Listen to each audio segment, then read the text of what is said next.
அறம் என்ற பாம்பு வழிபட்டதனாலையும் ஆத்தங்கரைக்கு அருகில் அமைந்த தலம் என்பதாலையும் இந்த தலத்துக்கு அறத்துறை அப்படின்னு பேரு. ஒரு முறை இந்த திருநெல்வாயில் அறத்துறை கோயில் பக்கத்துல ஓடுற வெள்ளாற்று நதியில பயங்கரமான வெள்ளம் பெருக்கெடுத்து ஓடுது. அப்போ இந்த கோவிலுக்கு சேதம் ஏற்படாமல் இருக்க இறைவன் நந்திக்கு ஆணையிடுறாரு. நந்தி எம்பெருமான் தலையை சற்று திருப்பி வெள்ளத்தை பாக்குறாரு. உடனே வெள்ளம் வடிந்ததாக தல வரலாறு சொல்லுது. இன்னைக்கும் இத்தலத்து நந்தி ஆறி இருக்கிற திசையை நோக்கி பாக்குற மாதிரிதான் இருக்கும்.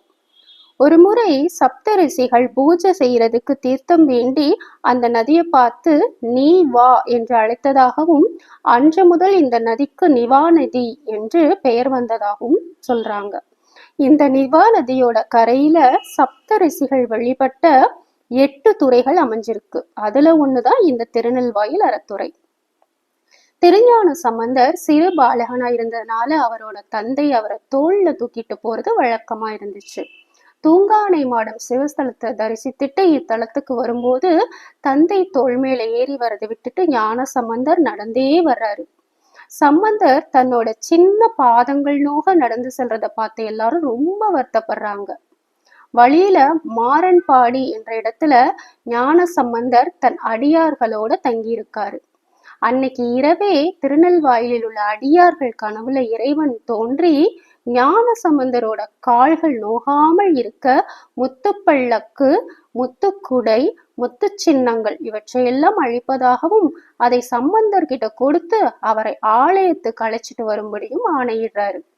அதே மாதிரி ஞான சம்பந்தர் கனவிலும் தோன்றி முத்து பள்ளக்குல ஏறிக்கொண்டு தன்னை தரிசிக்க வரும்படி ஆணையிடுறாரு. மறுநாள் காலையில திருநெல்வாயில் அடியார்கள் ஆலயத்தை திறந்து பார்த்தா அங்க முத்து பள்ளக்கு, முத்துக்குடை, முத்து சின்னங்கள் எல்லாம் இருக்கு. அதை பார்த்ததும் எல்லாருக்கும் ஒரே ஆச்சரியம். உடனே அதையெல்லாம் எடுத்துட்டு மாரன்பாடிக்கு போய் ஞானசம்பந்தர முத்து பள்ளக்குல உட்கார வச்சு முத்துக்குடை நிழல்ல அறத்துறைநாதர் ஆலயம் அழைச்சிட்டு வர்றாங்க. சம்பந்தரும் இந்த ஆலயம் வந்து இறைவனை தொழுது பதிகம்பாடி இறைவனை வணங்குறாரு. இத்தல இறைவன் சுயம்பு மூர்த்தியா அருள்பாலிக்கிறாரு. ஒரு முறை செவ்வாயும் சனியும் சாபத்தால எழும்புருக்கி என்ற பெருநோய்க்கு ஆளாயிடுறாங்க. பிரம்மாவோட அறிவுரைப்படி பூலோகம் வந்து பல சிவஸ்தலங்களுக்கும் சென்று சிவபெருமான வழிபடுறாங்க. இறுதியா இத்தல இறைவனான அறத்துறநாதரை வழிபட்டு தங்களோட சாபம் நீங்க பெறாங்க.